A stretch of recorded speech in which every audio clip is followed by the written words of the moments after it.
नमस्कार दोस्तों, स्वागत आप सभी का कोहली क्लासेज में। तो आज हम लोग देखेंगे एनसीईआरटी 8 का चैप्टर नंबर 7, आर्थिक जीवन में परिवर्तन 1858 से लेकर 1947 ईस्वी के बीच। पहला क्वेश्चन है, 1858 ईस्वी से 1947 ईस्वी के मध्य कृषि के पिछड़ेपन के लिए निम्नलिखित में से कौन से कारण जिम्मेदार था। तो कौन से कारण जिम्मेदार था देख लेते हैं। तो पहला कथन है, छोटी छोटी जोतें, राजस्व वसूली के लिए अपनाई गई व्यवस्थाएं, किसानों पर कर्ज का बोझ और अकाल। तो ये सभी जो है कथन सही दिया गया है या कृषि के पिछड़ेपन के कारण। इसका व्याख्या देख लेते हैं। अंग्रेजों ने जिन जमींदारों को पैदा किया था वे स्वयं कृषि उत्पादन नहीं करते थे।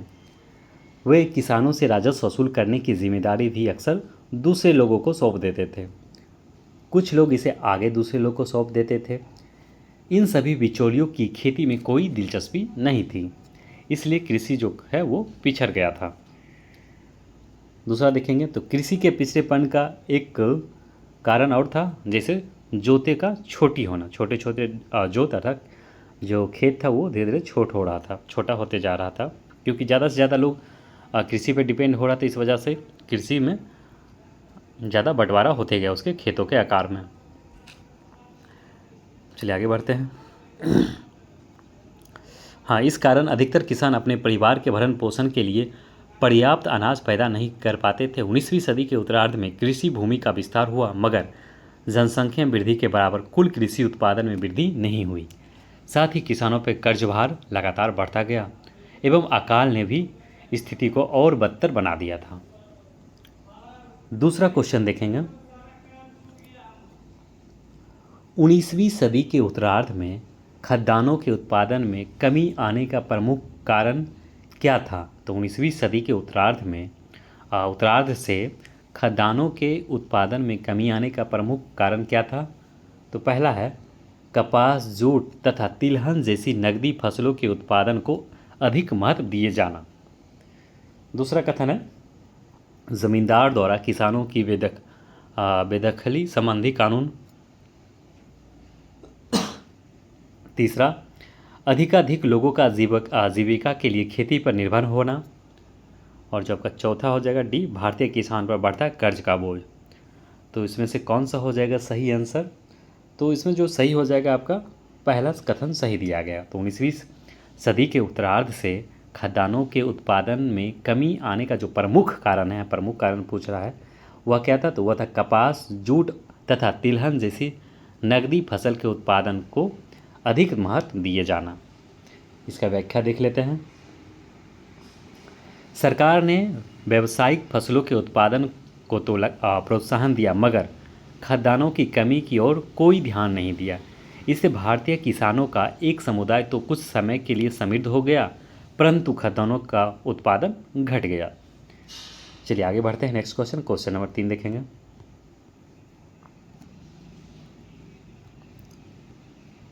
तीसरा है, ब्रिटिश भारत में अकाल के संदर्भ में निम्नलिखित कथनों पर विचार कीजिए।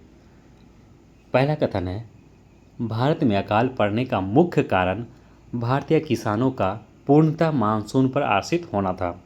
बिल्कुल सही है, तो था ही। दूसरा कथन है, बार बार अकाल पड़ने के कारण सरकार ने अकाल आयोग की स्थापना की। ये भी सही है। और जो तीसरा कथन है वह है, प्रशासकों के मार्गदर्शन के लिए अकाल संहिता भी अपनाई गई। बिल्कुल सही है।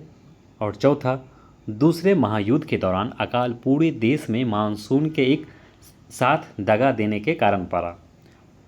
देख लेते उपयुक्त में से कौन सा कथन सही है। आपका हो जाएगा ऑप्शन नंबर सी हो जाएगा। पहला, दूसरा और जो तीसरा कथन है वो सही है और चौथा कथन गलत है। क्यों गलत है देख लेते हैं। इसका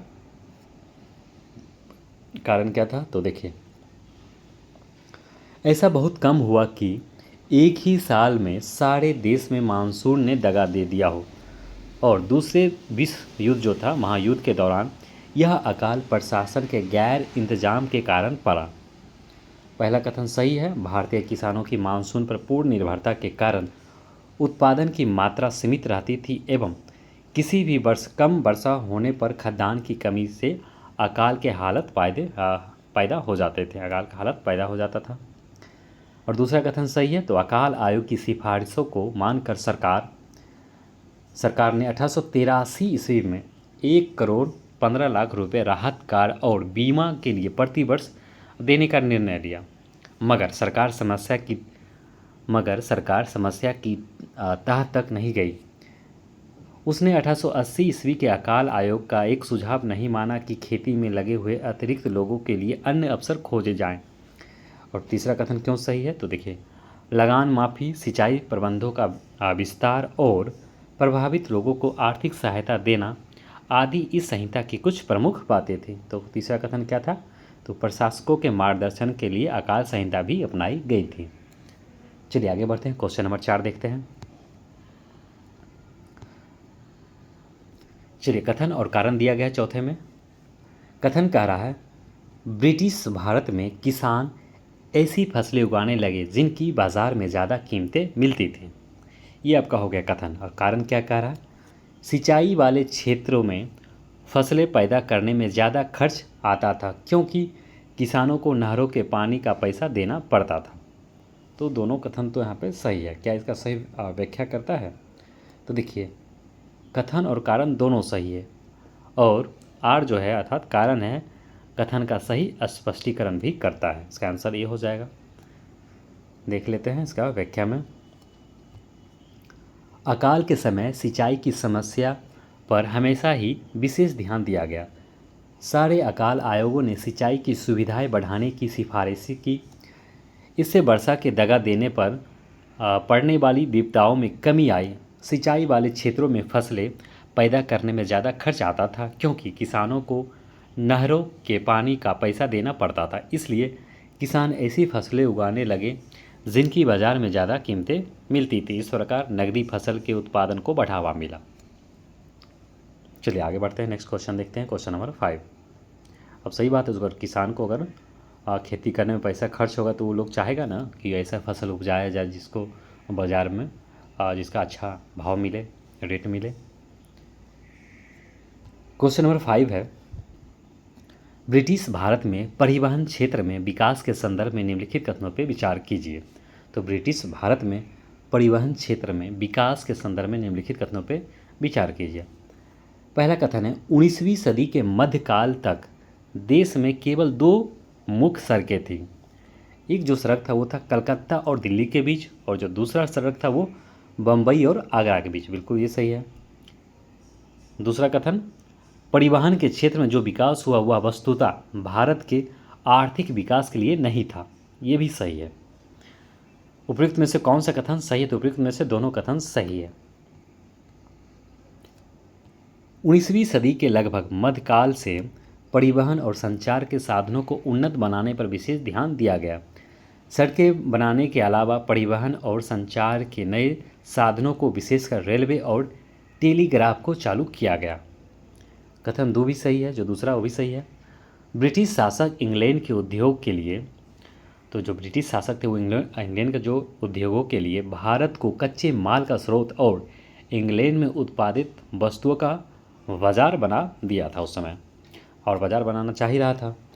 बंदरगाहों से देश के विभिन्न भागों में माल के तेज़ी से और आसानी से आवागमन के साधन विकसित करके ही ऐसा किया जा सकता था। इसलिए परिवहन के क्षेत्र में जो विकास हुआ वो वस्तुतः भारत के आर्थिक विकास के लिए नहीं था, बल्कि अंग्रेज क्या करता था, यहाँ से इसलिए कर दिया था साधन ताकि वो लोग यहाँ से जितना भी है आपका जो भी वो इंग्लैंड तक पहुँचा सकें कच्चा माल वगैरह, और वहाँ से जो बन का आएगा उसको फिर बाज़ार में उसी चीज़ को बेच सकता था। ब्रिटिश भारत में रेलवे के विकास के संदर्भ में निम्नलिखित कथनों पर विचार कीजिए। तो ब्रिटिश भारत में रेलवे के विकास के संदर्भ में निम्नलिखित कथनों पर विचार करना है। पहला कथन है, रेलवे लाइनों के निर्माण का मुख्य उद्देश्य बंदरगाहों को देश के ऐसे भीतरी क्षेत्रों से जोड़ना था जो अंग्रेजों के आर्थिक हितों की दृष्टि से महत्व के थे। बिल्कुल सही है। दूसरा है, रेलवे पर प्रमुखतः ब्रिटिश कंपनियों का स्वामित्व था। तो प्रमुखतः ब्रिटिश कंपनियों का स्वामित्व नहीं था, इसमें ब्रिटिश जो सांसद था अर्थात वहाँ का जो राजा था अंग्रेज का इसमें था। तो ये आपका गलत हो गया। तीसरा कथन है रेलवे ने देश के विभिन्न भागों की वस्तुओं की कीमतों को लगभग एक समान करने में भी योगदान दिया। बिल्कुल, ये भी सही है। तीसरा कथन सही है और पहला भी सही है, दूसरा गलत है। और चौथा कथन देख लेते हैं। तो पहली रेलवे लाइन कोलकाता और बंगाल के बीच पश्चिमी क्षेत्र के बीच बनी, नहीं, गलत है। मुंबई से थाना चला था, आप लोग जान ही रहे, 1853 में। तो केवल पहला और तीसरा कथन सही दिया गया है।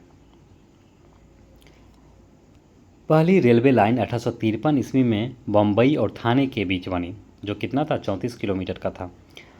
अगले साल कोलकाता को रेल मार्ग से बंगाल के पश्चिमी क्षेत्र की कोयला खानों के साथ जोड़ा गया और 1856 ईस्वी में मद्रास को आर्को नाम के साथ जोड़ा। अतः जो चौथा कथन है वो गलत हो जाता है। रेलवे पर प्रमुखतः सरकार का स्वामित्व था, परंतु उनका प्रबंधन ब्रिटिश कंपनियों के हाथों में था। सरकार कौन, तो ब्रिटिश सरकार जो था उसमें उसके ऊपर था ये जिम्मेदारी, और उनका प्रबंधन कौन करता था, तो कंपनी के हाथ में दे दिया था। अतः दूसरा कथन गलत है। रेलवे मार्गों के निर्माण से समाज में एक नए वर्ग का उदय हुआ। ये वे अकुशल श्रमिक थे जिनको रेल मार्गों के निर्माण और उनके रख रखाव का काम दिया गया। इस नए समुदाय के लोग मूलतः गरीब किसान या भूमिहीन खेतिहर मजदूर थे। चलिए आगे बढ़ते हैं। कथन पहला सही है, कथन तीसरा सही है। रेलवे का जो निर्माण है मुख्यतः ब्रिटिश आर्थिक हितों को ध्यान में रखकर ही किया गया था। वहीं रेलवे निर्माण के फलस्वरूप देश के विभिन्न भागों में वस्तुओं की कीमतों में भी समानता आई। क्वेश्चन नंबर 7 देखेंगे। ब्रिटिश भारत में आधुनिक उद्योगों के संदर्भ में निम्नलिखित कथनों पर विचार कीजिए। पहला है आधुनिक उद्योगों पर प्रमुखतः ब्रिटिश कंपनियों का स्वामित्व और नियंत्रण था। और दूसरा कथन है औद्योगिक विकास के प्रारंभिक दौर में हर देश को विदेशी प्रतियोगिता से अपने को बचाने के लिए संरक्षण की नीति अपनानी पड़ती थी और ऐसी ही नीति भारत की ब्रिटिश सरकार ने भी अपनाई थी। उपयुक्त में से कौन सा कथन सही है, तो उपयुक्त में से केवल पहला कथन सही है। आधुनिक उद्योगों पर प्रमुखतः ब्रिटिश कंपनियों का स्वामित्व और नियंत्रण था। इसका आंसर हो जाएगा केवल पहला। 19वीं सदी के उत्तरार्ध में भारत में कुछ आधुनिक उद्योग अस्तित्व में आए। ये दो प्रकार के थे, पहला बागान उद्योग और दूसरा था मशीन उद्योग। इन उद्योगों पर प्रमुखतः ब्रिटिश कंपनियों का स्वामित्व और नियंत्रण था। भारतीय भी कुछ उद्योगों के मालिक थे, मगर सरकार से सहयोग न मिलने के कारण भारतीयों के इन उद्योगों का तेजी से विकास न हो सका। औद्योगिक विकास के प्रारंभिक दौर में हर देश को विदेशी प्रतियोगिता से अपने को बचाने के लिए संरक्षण की नीति अपनानी पड़ती थी, परंतु भारत की ब्रिटिश सरकार ने लंबे समय तक इस तरह की कोई कार्रवाई नहीं की जिससे उनको संरक्षण मिले, क्योंकि इनसे इंग्लैंड के हितों का हानि पहुंचती। इसलिए है दूसरा कथन गलत हो जाता है। क्वेश्चन नंबर 8 देखेंगे। निम्नलिखित कथनों पर विचार कीजिए। पहला कथन है यूरोपियों ने जिन क्षेत्रों में भारतीय स्रोतों का सबसे ज़्यादा लाभ उठाया उनमें से एक बागान उद्योग भी था। और दूसरा, भारत में लोहा और इस्पात उद्योग की वास्तविक शुरुआत 1870 ईस्वी में हुई। उपयुक्त में से कौन सा कथन सही है, तो उपयुक्त में से केवल पहला सही है, तो ये हो जाएगा। देख लेते हैं क्यों सही है क्यों गलत है दूसरा। तो देखिए पहला कथन सही है।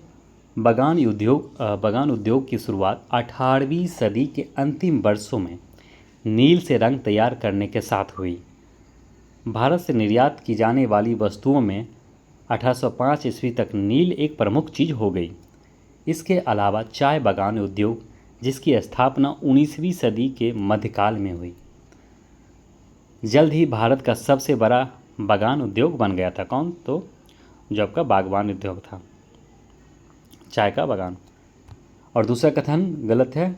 भारत में आधुनिक तरीके से लोह गलन की शुरुआत 1874 में हुई थी, वहाँ पे 1870 दिया था, इसलिए गलत था कथन दूसरा। किंतु ने वास्तविक था, तो वास्तविक 1905 में हुआ था, किंतु भारत में लोहे और इस्पात उद्योग की वास्तविक शुरुआत तब हुई जब 1905 ईस्वी में जमशेदपुर में प्रसिद्ध Tata iron and steel company का कारखाना स्थापित हुआ। तो जो वास्तविक हुआ था वो टाटा आयरन का यहाँ पे हुआ था, 1905 से हुआ था जमशेदपुर से। चलिए आगे बढ़ते हैं। नेक्स्ट है क्वेश्चन नंबर 9। भारतीय धन के बहिर्गमन के संदर्भ में निम्नलिखित कथनों पे विचार कीजिए। तो भारतीय धन के बहिर्गमन के संदर्भ में निम्नलिखित कथनों पे विचार कीजिए। पहला कथन है, भारत सरकार द्वारा वसूल किए गए राजस्व का एक बड़ा हिस्सा स्वदेश शुल्क के नाम पर इंग्लैंड पहुंचता था। बिल्कुल सही है। भारत के ब्रिटिश अधिकारी अपने वेतन का एक हिस्सा इंग्लैंड भेजते थे और सेवा से अवकाश ग्रहण करने पर उन्हें उनकी पेंशन भारत से भेजी जाती थी। ये भी कथन सही दिया गया। तो उपयुक्त में से दोनों कथन सही है, ऑप्शन सी हो जाएगा। ब्रिटिश शासन के पूरे दौर में भारत का धन लगातार इंग्लैंड पहुंचता रहा। ब्रिटिश स्वामित्व के उद्योगों तथा व्यापार से होने वाला मुनाफा तो इंग्लैंड भेजा ही जाता था। भारत सरकार द्वारा वसूल किए गए राजस्व का एक बड़ा हिस्सा भी स्वदेश शुल्क के नाम पर इंग्लैंड पहुंचता था। भारत पर शासन करने के लिए इंग्लैंड में जो कुछ भी खर्च होता था वह सब भारत के राजस्व से अदा किया जाता था। साथ ही सेवा से अवकाश के पश्चात ब्रिटिश अधिकारियों की पेंशन भारत से ही भेजी जाती थी। ये दोनों कथन इसलिए सही हो जाता है। नेक्स्ट देखेंगे क्वेश्चन नंबर 10। निम्नलिखित कथनों पर विचार कीजिए। पहला कथन है, ब्रिटिश शासन के दौरान भारतीय जनता की प्रमुख विशेषता थी कि उनकी घोर गरीबी। और दूसरा कथन है, 1920 ईस्वी में अखिल भारतीय मजदूर कांग्रेस की स्थापना हुई। तो उपयुक्त में से कौन सा कथन सही है? तो उपयुक्त में से दोनों कथन सही दिया गया है, आंसर सी हो जाएगा। पहला कथन सही है। एक अनुमान के अनुसार 1947 ईस्वी में प्रति व्यक्ति आय 228 रुपये थी। देखिए कितना बुरा स्थिति था वर्ष 1947 में, मतलब प्रति व्यक्ति जो आय था वो कितना था, 228 रुपया था, यानी प्रतिदिन 1 रुपये से भी कम आय। देखा जाए तो 365 दिन होते हैं तो 365 भी नहीं था। सोचे क्या स्थिति रहा होगा उस समय। हालांकि अलग अलग वर्गों की अलग अलग आय थी। ज़मींदारों, कारखानों मालिकों, व्यापारियों तथा मध्य वर्ग के लोगों की आय ज़्यादा थी। फिर भी उन लोगों को मिलाने के बाद भी अगर 228 रुपया था तो सोचिए क्या स्थिति रहा होगा उस समय। वहाँ से यहाँ तक देश का भी तरक्की किया है, ये अपने आप में बहुत बड़ी बात है। कथन दूसरा भी सही है। अखिल भारतीय मजदूर कांग्रेस ने मजदूर आंदोलन को संगठित करने और मजदूरों के हितों की रक्षा के लिए कदम उठाने का मार्ग प्रशस्त कर दिया था। नेक्स्ट देखेंगे क्वेश्चन नंबर 11। यदि उत्पादकों को अपंग बनाया जाए, किसानों पर करों का बोझ लाद दिया जाए और 1/3 राजस्व देश से बाहर भेज दिया जाए तो दुनिया का कोई भी देश अस्थायी तौर पर दरिद्र हो जाएगा और उसे बार बार अकाल का सामना करना पड़ेगा। तो उपयुक्त में से यह जो कथन है किसके द्वारा कहा गया, तो ये कथन रमेश चंद्र दत्त के द्वारा कहा गया था। ऑप्शन हो जाएगा बी।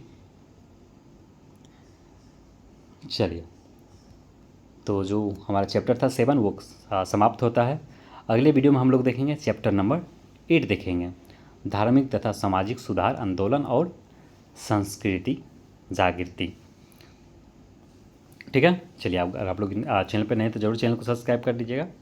और जो लोग को ये पढ़ना होगा NCERT सीरीज अपने दोस्तों को उनको ज़रूर भेजिए।